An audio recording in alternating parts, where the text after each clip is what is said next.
अस्सलाम वालेकुम नाजरीन। पिछली किस्त के इख्तिताम पर आपने देखा हकीमा डेस्पिना से कहती है क्या तुमने अरूज को कुछ बताया, लेकिन डेस्पिना कोई जवाब नहीं देती। इस किस्त के आगाज में हकीमा कहती है तुमने सब सुना तो फिर अरूज को क्यों नहीं बताया। फिर हकीमा कहती है मैं वजह बताती हूँ कि तुमने उसे क्यों नहीं बताया, क्योंकि वो मुझसे या इजाबेल से तुम्हारी बीमारी के बारे में पूछ लेता। फिर वो कहती है मेरी प्यारी बेटी डेस्पिना, ये बीमारी तुम्हें तबाह कर रही है। तो डेस्पिना गुस्से से पकड़ कर कहती है दफा हो जाओ यहाँ से, तुम सब मुझसे हसद करते हो। अगर तुमने अरूज से एक लफ्ज भी कहा तो तुम्हारी मौत मेरे हाथों से होगी, और इजाबेल से भी कहो कि वो अपना मुंह बंद रखे। फिर हकीमा गुस्से से कहती है मैं यहाँ तुम्हारी खैरियत की बात कर रही हूँ कि कहीं तुम अपनी जिंदगी ना खो दो, और तुम नहीं जानती कि इजाबेल तुम्हारी हिफाजत के लिए कितने राज छुपा रही है। डेस्पिना कहती है वो राज क्या है। फिर हकीमा कहती है कज़ाकों के सरबराह ने इसहाक को कैदी बना लिया और अरूज रईस उसे बचाने गया। ये सुनकर डेस्पिना परेशान हो जाती है। हकीमा कहती है पुरसुकून हो जाओ, यहाँ पर बैठो।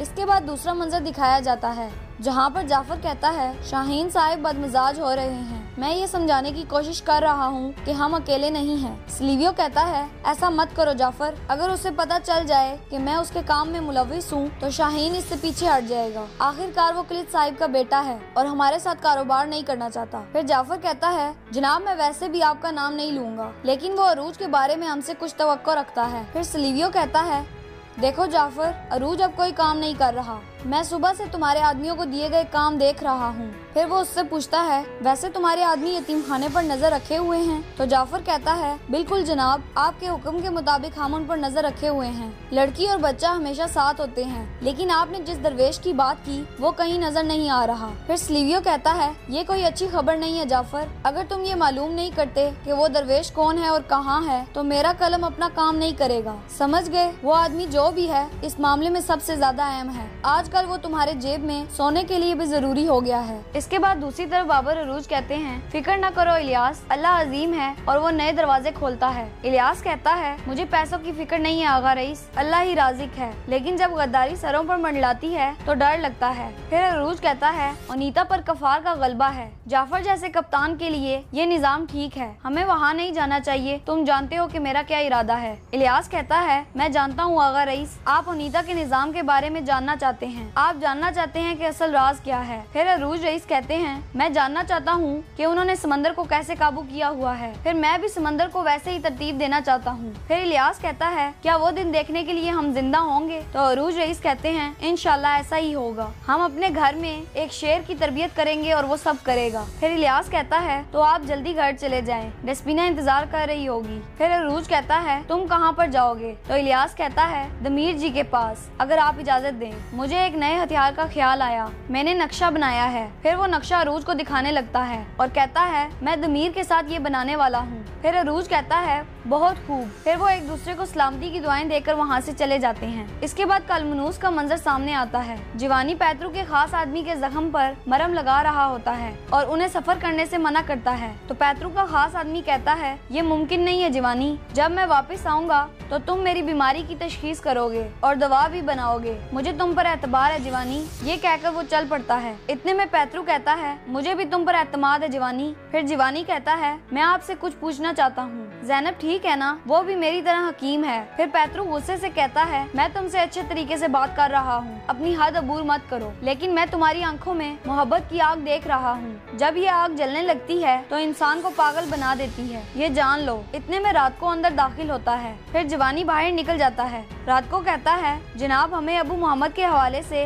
अच्छी खबर मिली है, हमारे जवानों ने अबू बकर को जिंदा पकड़ लिया है। इसके बाद इस्कंदरिया का मंजर दिखाया जाता है जहाँ पर डेस्पिना अरूज से कहती है तुमने मुझे क्यों नहीं बताया अरूज, क्या इसहाक आगा मेरे खानदान का हिस्सा नहीं। अरूज कहता है ये तुम्हें किसने बताया। डेस्पिना कहती है कोई भी बताए इससे फर्क नहीं पड़ता। फिर अरूज कहता है मैं तुम्हें बताने वाला था, लेकिन मुझे तुम्हारी बहुत फिक्र थी, मैं तुम्हें बताने के लिए मुनासिब वक्त का इंतजार कर रहा था। फिर डेस्पिना कहती है क्या तमाम दुश्मन मर चुके हैं या फिर अब भी कोई आपके ताकुब में है। तो फिर अरूज कहता है वो सब मर चुके हैं, तुम फिक्र मत करो। फिर डेस्पिना कहती है खुदा उन्हें जहन्नुम में जलाए और इसहाक आगा के बारे में पूछती है कि वो कैसे हैं। तो अरूज कहता है वो आहिस्ता आहिस्ता ठीक हो जाएंगे। डेस्पिना कहती है काश कि तुम उन्हें यहाँ ले आते। अरूज कहता है मैंने उन्हें दावत दी थी लेकिन उन्होंने कबूल नहीं की। फिर डेस्पिना पूछती है क्या इसहाक आगा हमारे बच्चे के बारे में जानते हैं? तो अरूज कहता है नहीं, मैं उन्हें नहीं बता सका। फिर डेस्पिना कहती है जब हमारा बच्चा पैदा होगा तो हम उनसे मिलने जाएंगे, उसको उठाकर उन्हें तसल्ली मिलेगी, शायद वो हमें माफ कर दें। तो अरूज कहता है इंशाल्लाह डेस्पिना ऐसा ही होगा। इसके बाद दूसरा मंजर दिखाया जाता है जहाँ पर ज़ैनब एक आदमी से कह रही होती है अगर तुम इस तरह से बच्चों के सामने चिल्लाओगे तो वो डर जाएंगे। वो प्यार से उसे समझाती है तो वो खुश हो जाता है और बच्चों के साथ जाकर खेलने लगता है। फिर ज़ैनब उसे देखकर कहती है दरवेश बाबा ने तुम्हें हमारे पास अमानत छोड़ा है। इतने में अदीना भागते हुए आती है और कहती है हमजा गायब है, मैंने उसे हर जगह देखा लेकिन वो मुझे नहीं मिला। उसके दोस्तों ने भी उसे। ज़ैनब अदलीना से कहती है तुम यहाँ पर बच्चों का ख्याल रखना, जाओ और मेरा खंजर ले आओ। इसके बाद इस्कंदरिया में मारियूत झील दिखाई जाती है। हमजा कुएं के पास आकर रो रहा होता है और अपने बाबा को याद कर रहा होता है। फिर वो कहता है मेरे बाबा इस दुनिया से चले गए, अब मेरी हिफाजत कौन करेगा? फिर उसके ज़हन में एक ख्याल आता है जिसमें उसका बाबा उससे कहता है ये कुआं मेरा वाहिद मददगार बन गया है, मैं जब भी परेशान होता हूँ मैं इसे तमाम दिल के राज बताता हूँ। तो हमजा अपने वालिद से पूछता है क्या ये जवाब देता है? तो इसका वालिद कहता है जब तुम बड़े होगे तो तुम समझ जाओगे, तुम कुएं के पहिए को घुमाओगे, शायद तुम्हें पानी मिलेगा या वो जवाबात जो तुम चाहते हो। बाल्टी के नीचे देखना। फिर वो बाल्टी को उठाकर खोलने लगता है। बाल्टी के नीचे से उसे एक सोने की पोटली और एक बटुआ मिलता है। दूसरी तरफ ज़ैनब हमजा को तलाश कर रही होती है और लोगों से पूछ रही होती है क्या तुमने उसे कहीं देखा है? फिर हमजा उस बटुए को खोलता है तो उसमें लिखा होता है मेरे बेटे हमजा,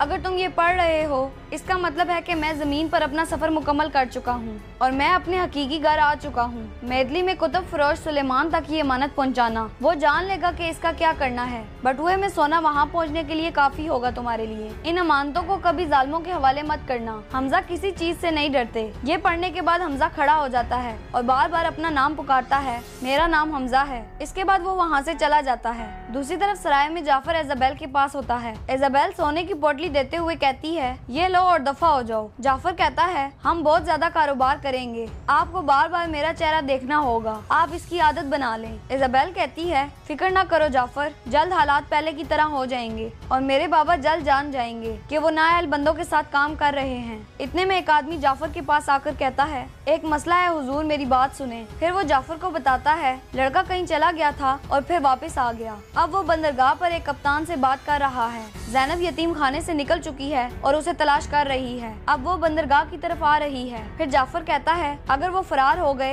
तो हम मरेंगे, हमें उन्हें रोकना होगा। ये कहकर वो वहाँ से रवाना हो जाते हैं। इसके बाद मेदली का मंजर सामने आता है। यहाँ पर दरवेश उस्ताद सुलेमान के पास तशरीफ लाते हैं। उस्ताद सुलेमान उन्हें देखकर कहता है मैं आपको यहाँ पर देखकर हैरान हूँ, मुझे बहुत खुशी हुई कि आप यहाँ पर आए और यहाँ पर बैठे। फिर दरवेश बैठ जाता है और उस्ताद सुलेमान से पूछता है जो मैंने सुना क्या वो सच है? क्या कुफार के जजीरे पर हमला आवर होने वाला बहादुर याकूब का बेटा हिजर है? तो उस्ताद सुलेमान कहते हैं ये सच है। फिर दरवेश कहता है वो एक बहादुर जंगजू बन चुका है और आप इसका मतलब जानते हैं उस्ताद सुलेमान? तो उस्ताद सुलेमान कहते हैं क्या अमानत को उस तक पहुंचाने का वक्त आ गया है? तो दरवेश नाम में सर हिलाता है और कहता है अमानत सिर्फ हमारे पास है, हिजर इस अमानत का हकीकी मालिक होगा। हिजर बहुत जल्द हकीकत जान लेगा, लेकिन अब हमें उसकी तरबियत करनी होगी। आप सिर्फ उसे वो बताएं जिसकी आपको इजाजत है। तो उस्ताद सुलेमान कहते हैं ठीक है। इतने में हिजर भी उस्ताद सुलेमान के पास आ रहा होता है तो वो उस्ताद सुलेमान और दरवेश को देख कर रुक जाता है। उस्ताद सुलेमान दरवेश का एहतराम कर रहे होते हैं। हिजर अपने आप से कहता है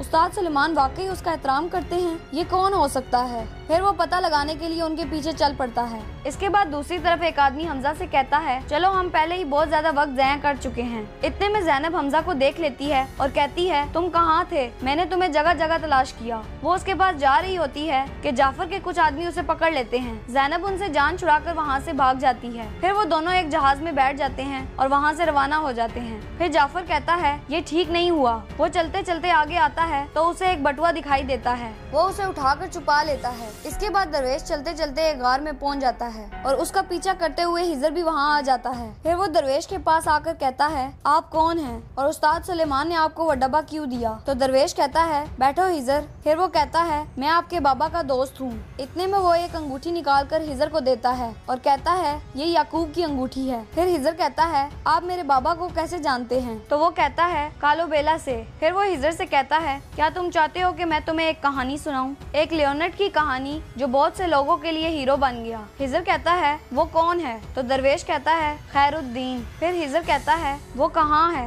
क्या वो मर चुका है? तो दरवेश कहता है, वो एक गार में है। हिजर खड़ा होता है तो दरवेश उसके सीने पर हाथ रख देता है, जिसकी वजह से हिजर बेहोश हो जाता है और दरवेश वहाँ से चला जाता है। इसके बाद इस्कंदरिया का मंजर सामने आता है। यहाँ पर हायरा कहता है, अबू मोहम्मद की तलाश हमारे लिए इज्जत का मसला है, वरना मैं रात के इस वक्त आपको परेशान नहीं करना चाहता था। तो अरूज कहता है, ठीक है, हम आपकी मदद करना चाहते हैं हायरा साहिब। फिर हायरा कहता है, मुझे कोई ऐसा बंदा नहीं मिला जो इन समंदरों को आपसे बेहतर जानता हो, आप लोग उसे तलाश कर सकते हो। फिर इलियास कहता है, हम बहुत सी तकलीफ से गुजर रहे हैं, हमारे लिए अभी सफर करना मुश्किल है और मुझे नहीं लगता कि हम ओनीता से जहाज ले सकते हैं। फिर हायरा साहिब कहते हैं, आप फिक्र न करो, आपको किराए पर ओनीता से जहाज लेने की जरूरत पेश नहीं आएगी, किराया मैं अदा करूंगा और जब आप ये मसला हल कर लेंगे तो फिर आपको कभी कोई जहाज किराए पर लेने की जरूरत पेश नहीं आएगी, क्योंकि फिर वो आपका हो जाएगा। फिर अरूज कहता है, हम इस बारे में आपको सोच कर बताएंगे। इसके बाद हायरा साहिब वहाँ से चले जाते हैं और यहाँ पर इस किस्से का इख्तिताम हो जाता है। अगर आपको हमारी ये वीडियो पसंद आई है तो हमारे चैनल को सब्सक्राइब कर लें ताकि मजीद आने वाली वीडियोस आप तक पहुँचाई जा सके। शुक्रिया।